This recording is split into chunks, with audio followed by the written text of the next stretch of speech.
ano na guys. So, ayun, nagpadala si Mumtaz Magic Whitening. So, i-try natin. So, effective ba? Actually, itong mga products na to, makikita to sa lahat ng Filipino stores like Wazone or Filipino supermarkets. So, ayun, let's try. So, unang-unang pinadala itong instant magic whitening lotion. So, i-try natin kung nakakaputi ba talaga siya. So, ayan.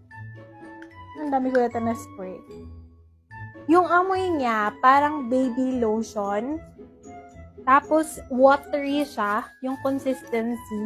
And then, hindi siya yung lotion na type na parang sticky, hindi. Watery siya. Tapos, ito. Yan, may instant effect talaga siya. So, from this, ito na siya. Hindi rin siya malagkit. Next is itong Magic Bright Teeth Whitening Charcoal Powder. So, ito try natin to mamaya. Tingnan nyo naman. Ayun! Ano talaga siya? Glowing at nag-instant effect talaga siya. Tingnan nyo naman. So, punta ako dyan. Tada! May instant effect siya. So, ito yung nilagyan ko ng lotion. Hindi na siya malagkit. Tapos, malambot.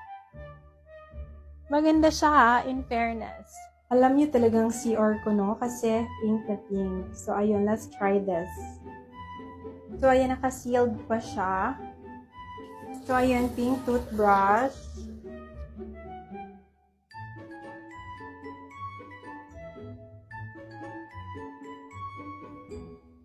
Wala naman siyang amoy. So, let's try.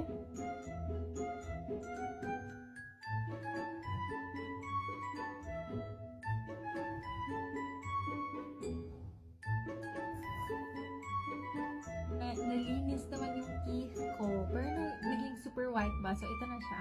Tingnan niyo. Tada! Parang nag-white siya ng mga siguro 3 shades. Ganun. Tingnan niya. Super linis na niya after nung ano ko. Wala siyang taste. Siguro, meron siyang little minty lang. Pero wala, nung malalasahan ko diba, yung powder, yung mismong powder. Galing pala sa washroom. So, ayun, wala siyang taste. Tapos, ang dali niya i-rinse. Tapos, hindi naman siya nag-relieve ng residue. So, ayun, ito yung iba kong mga natanggap. Itong cleansing.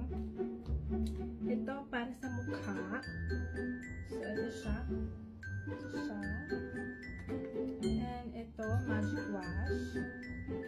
And then, itong soap, unfortunately, hindi ko na mapapakita sa inyo kung paano ko siya gamitin. But then, magbibigay ako ng final result kung anong mas maganda nito. Pero sa amoy, mas mabango to. And then ito, well, meron pa kasi akong ginagamit and then sensitive yung skin ko kaya hindi ako pwedeng mag-switch kaagad. But then, ita-try ko siguro dito sa neck. And then, yes, that's about it. Good night!